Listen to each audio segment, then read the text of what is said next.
हम बेटी वाला अपने के द्वार पर ऐसे आइल बने काहे से कि अपने के लड़का बहुत सुंदर बड़ा, ऐसे अपने के बेटा के हाथ मांगे आइल बने। 2 महीना बाद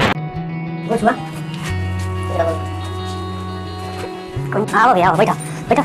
हाँ बैठ जा।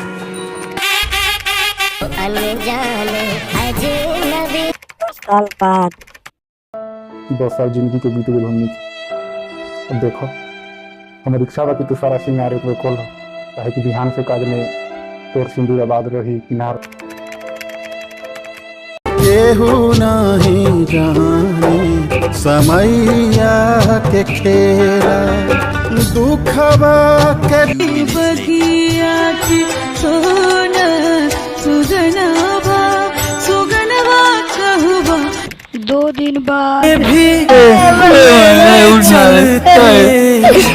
चलते हैं अपने साथ रे।